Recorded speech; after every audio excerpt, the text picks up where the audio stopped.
السلام علیکم ورحمۃ اللہ وبرکاتہ. شروع کریں گے. بسم اللہ الرحمن الرحیم. الحمد للہ والصلاة والسلام على رسول اللہ وعلى آلہ وصحبہ ومن والہ وما بعد. اعوذ باللہ السمیع العلیم من الشیطان الرجیم من همزه ونفثه ونفثه. بسم اللہ الرحمن الرحیم. رب اشرح لي صدری ويسر لي امری واحلل عقدة من لسانی يفقهوا قولی. سبحانك لا علم لنا الا ما علمتنا انك انت العليم الحكيم. اللهم لا سهل الا ما جعلته سهلا وانت تجعل الحزن اذا شئت سهلا. خالق بلا حاجة رازق بلا مؤنة. یہ اللہ عز وجل کے متعلق ہے نا کہ ان اللہ واحد لا شریک له ولا شیء مثله ولا شیء يعجزه ولا الہ غیره قدیم بلا ابتداء دائم بلا انتهاء لا يفنى ولا يبيد ولا يكون الا ما يريد لا تبلغه الاوهام ولا تدركه الافهام ولا يشبهه الانام حي لا يموت قيوم لا ينام. تو اللہ عز و جل کی یہ صفات، یہ تعریف کرتے ہوئے آگے کہتے ہیں کہ اللہ عز و جل خالق بلا حاجہ رازق بلا مؤنہ. اللہ عز و جل یہ خالق ہے بلا حاجہ اور رازق ہے بلا مؤنہ. اللہ عز و جل نے اپنی ان دونوں صفات کا قرآن میں بے شمار مقامات پر تذکرہ کیا ہے. جیسے اللہ تعالیٰ نے فرمایا کہ وما خلقت الجن والانس الا ليعبدون وما خلقت الجن والانس الا ليعبدون ما اريد منهم من رزق وما اريد ان يطعمون. خالق بلا حاجہ، اللہ تعالیٰ نے تمام مخلوقات کو پیدا فرمایا بغیر اس کے کہ اسے کسی چیز کی ضرورت ہو. اس نے مخلوق کو اپنی حاجت یا کسی کمی کو پورا کرنے کے لیے نہیں بنایا، بلکہ محض اپنی حکمت اور اپنی مشیت سے اللہ رب العالمین نے تمام مخلوق کو پیدا کیا ہے. خالق بلا حاجہ. وما خلقت الجن والانس الا ليعبدون ما اريد منهم من رزق وما اريد ان يطعمون ان الله هو الرزاق. تو اللہ نے پیدا کیا انس و جن کو عبادت کے لیے، تو یہ اس کی حکمت ہے، اس کی مشیت ہے، اس کا ارادہ ہے. ضرورت نہیں ہے اللہ عز و جل کی. جو اللہ تعالیٰ نے انسانوں کو پیدا کیا ہے کہ اس کی عبادت کرنے والوں کی کمی تھی، اس کی عبادت کرنے والے نہیں تھے، تو اللہ تعالیٰ نے اپنی عبادت کے لیے جن و انس کو پیدا کیا. ایسا نہیں ہے، بلکہ خالق بلا حاجہ، بغیر کسی ضرورت کے اور بغیر کسی حاجت کے، بغیر کسی کمی کے اللہ رب العالمین نے انسان کو پیدا کیا ہے. اور پھر کہا کہ رازق بلا مؤنہ. تو خالق بلا حاجہ، رازق بلا مؤنہ، دونوں صفاتیں اللہ نے قرآن میں کئی جگہ بیان کی. جیسے یہ آیت میں نے پڑھی آپ کے سامنے، جس میں اللہ رب العالمین کی صفت خلق کا بھی ذکر ہے اور رزق کا بھی ذکر ہے کہ اللہ تعالی رزاق ہے. ان اللہ هو الرزاق. اللہ کہتا ہے کہ ما اريد منهم من رزق، میں ان سے رزق نہیں چاہتا ہوں. ما اريد ان يطعمون، اور نہ میں چاہتا ہوں کہ مجھے کھلائیں، حالانکہ اللہ عز و جل خود رزاق ہے. ان اللہ هو الرزاق. اور پھر اللہ رب العالمین کہتا ہے کہ یا ایھا الناس انتم الفقراء الى اللہ واللہ هو الغنی الحمید. لوگو تم سب محتاج ہو اللہ کی، اللہ تعالیٰ وہ بے نیاز ہے، قابل تعریف ہے. اور ایک جگہ اللہ تعالیٰ فرماتے ہیں کہ قل اغیر اللہ اتخذ ولیا فاطر السماوات والارض وهو يطعم ولا يطعم. اللہ رب العالمین خود کھلاتا ہے، اللہ تعالیٰ کو کوئی اور نہیں کھلاتا. حدیث قدسی میں پیارے نبی صلی اللہ علیہ وسلم نے جو فرمایا، حضرت ابو ذر رضی اللہ عنہ راوی ہے کہ اللہ تعالیٰ کہتا ہے یا عبادی لو ان اولکم وآخرکم وانسکم وجنکم كانوا على اتقى قلب رجل واحد منکم ما زاد ذلك في الملک شیئا. کہتا ہے کہ تمہارے پچھلے، تمہارے اگلے، تمہارے انسان، تمہارے جن، سب کے سب نیک دل ہو جائیں، پرہیزگار و متقی ہو جائیں، اللہ کی ذات کو کچھ فائدہ ہے نہیں. ما زاد ذلك في ملک شیئا. رتی برابر بھی اللہ کے پاور، اللہ کی طاقت، اللہ کی ملکیت میں اضافہ نہیں ہوگا. لو ان اولکم وآخرکم وانسکم وجنکم كانوا على افجر قلب رجل واحد منکم ما نقص ذلك من ملک شیئا. اسی طرح سارے کے سارے برے ہو جائیں، اللہ کی طاقت، اللہ رب العالمین کی ملکیت، اللہ کے پاور میں کوئی کمی ہوگی نہیں. اور پھر اللہ تعالیٰ کہتے ہیں کہ یا عباد لو ان اولکم وآخرکم وانسکم وجنکم قاموا فی صعید واحد، ایک میدان میں کھڑے ہو جائیں فسالونی، اور مجھ سے مانگیں، فاعطیت کل انسان مسئلتہ، میں ہر انسان کی ضرورت پوری کروں گا، اس کے سوال کو پورا کروں گا، تو بھی میرے خزانے میں سے رتی برابر کوئی کمی نہیں آئے گی. جیسے کہا الا کما ينقص المخيط اذا ادخل البحر، کہ ایک دھاگا جس طرح پانی میں ڈال کر اٹھاتے ہیں نا، یہ ہے اگر پورے انسانوں کی ضرورت بھی اللہ رب العالمین پورے انسان مل کر مانگے اور اللہ تعالیٰ ان کی ضرورت پوری کر دے. تو اللہ رب العالمین خالق بلا حاجہ ہے، وہ دینے والا ہے، وہ لینے والا نہیں ہے. معبود کے لیے ضروری ہے کہ وہ بے نیاز ہو، وہ دینے والا ہو، اور معبودان باطلہ جو کہ لیتے ہیں اس سے ثابت ہوتا ہے کہ وہ باطل ہیں.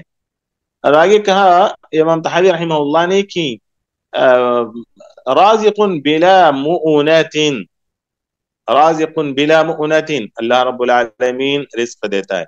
تو کیا اللہ رب العالمین کو کسی طرح کی تھکن ہوتی ہے، کسی طرح کی مشقت ہوتی ہے، یا اللہ تعالیٰ کو کسی مددگار کی ضرورت ہوتی ہے؟ نعوذ باللہ. اللہ رب العالمین رزق دیتا ہے تو نہ وہ تھکتا ہے دیتے ہوئے، نہ اس کو کسی مددگار کی ضرورت ہے، نہ اس کو کسی طرح کی مشقت ہوتی ہے، یعنی اس کے دینے میں کوئی کمی یا بوجھ نہیں آتا. وہ ایسا دیتا ہے مؤنتین، کسی طرح کا بوجھ، کسی طرح کا ثقل اور کسی طرح کی مشقت نہیں اللہ تعالیٰ کو حاصل ہوتی، وہ بہت آسانی سے رزق دینے والا ہے. تو یہ اللہ رب العالمین کی کمال قدرت، اللہ رب العالمین کی بے نیازی اور اللہ رب العالمین کے کمال رحمت کی طرف اشارہ کرتا ہے جملہ کہ خالق بلا حاجہ رازق بلا مؤونت، کہ اللہ رب العالمین بغیر کسی کمی یا ضرورت کے اللہ نے سب کو پیدا کیا ہے. اللہ کو کسی چیز کی کمی نہیں تھی کہ اس نے انسان کو پیدا کی. اسی طرح اللہ رب العالمین جب رزق دیتا ہے تو نہ کسی مددگار کی ضرورت ہوتی ہے، نہ اللہ تھکتا ہے، نہ اللہ کو کسی طرح کی مشقت ہوتی ہے، بلکہ وہ آسانی سے دیتا ہے بلا مؤونت.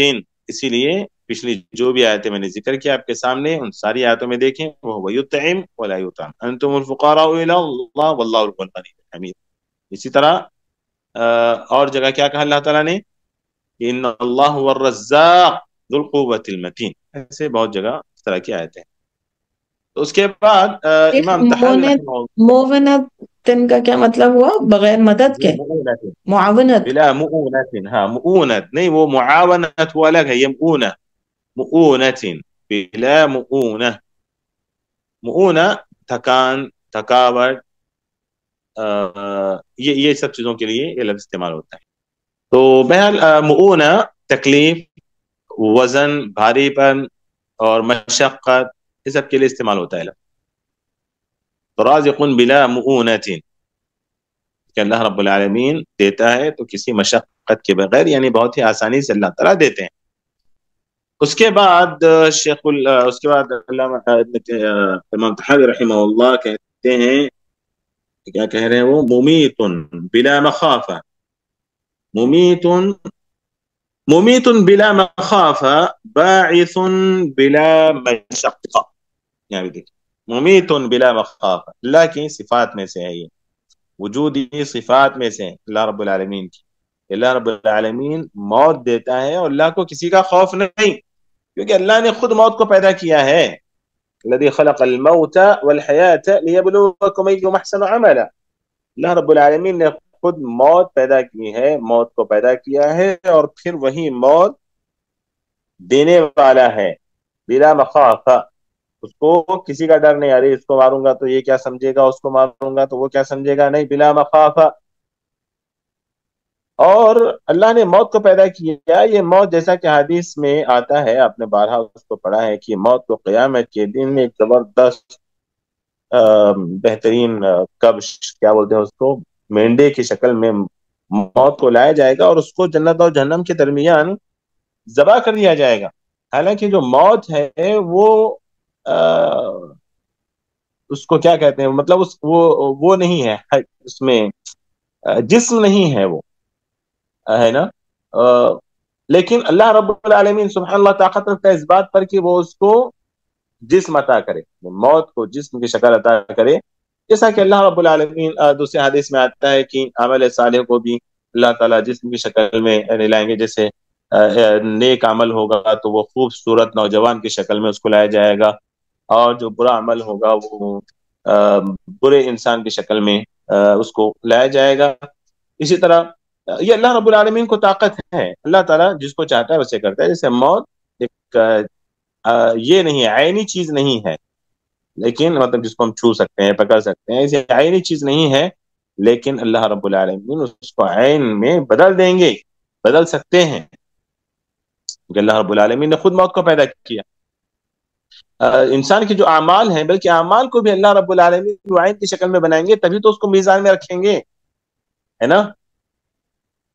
میزان میں، ترازو میں وہی چیزیں تو رکھی جاتی ہیں جو عینی ہوں، جس کو ہم چھو سکتے ہیں، پکڑ سکتے ہیں، جس کا جسم ہو، تو اللہ رب العالمین اعمال کو بھی وہ کیفیت دے دیں گے، ٹھیک، تو تولنے کے لیے۔ تو اللہ تعالیٰ قادر ہے، قدرت رکھتا ہے جس چیز پر چاہے۔ تو یہاں پر امام طحاوی رحمہ اللہ کہتے ہیں کہ اللہ رب العالمین ممیت ہے بلا مخافہ، ممیت بلا مخافت،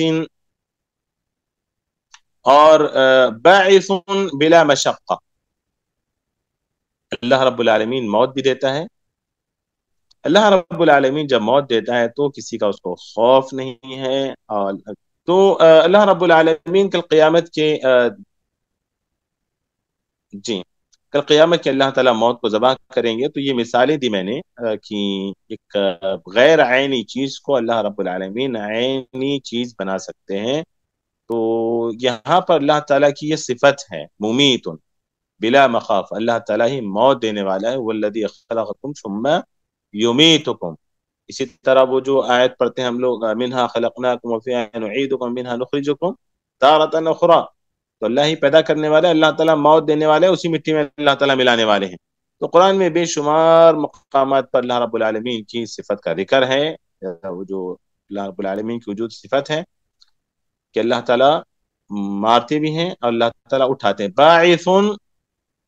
باعث بلا مشقہ، کہ اللہ رب العالمین مردوں کو زندہ کرتے ہیں، مارنے کے بعد، موت دینے کے بعد زندہ کرتے ہیں، تو پھر اللہ تعالیٰ کو کسی طرح کی مشقت نہیں ہوتی۔ اللہ رب العالمین قادر ہے مارنے کے بعد دوبارہ اٹھانے والے پر۔ اذا متنا وكنا ترابا وعظاما انا لمبعوثون، اعتراض کرتے تھے، تو لوگ اعتراض کرتے تھے، لیکن اللہ رب العالمین نے قرآن میں کئی مقامات پر کئی مثالیں دے کر، مردہ زمین کی مثال دے کر، مردہ دل کی مثال دے کر، بے شمار مثالوں سے اللہ تعالیٰ نے اس چیز کو سمجھایا کہ جس طرح ہم جس مردہ زمین کو زندہ کر سکتے ہیں، اس پودے میں جان ڈال سکتے ہیں، اس بیج کے ذریعے وغیرہ وغیرہ، کہا کہ اسی طرح ہم مارنے کے بعد دوبارہ اٹھا سکتے ہیں۔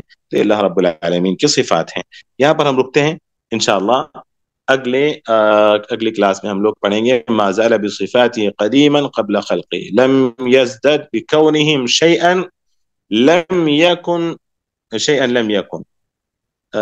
قبلهم من صفته، وكما كان بصفاته أزليا كذلك لا يزال عليها أبديا۔ سبحانك اللهم وبحمدك أشهد أن لا إله إلا أنت أستغفرك وأتوب إليك۔ السلام عليكم ورحمة الله وبركاته۔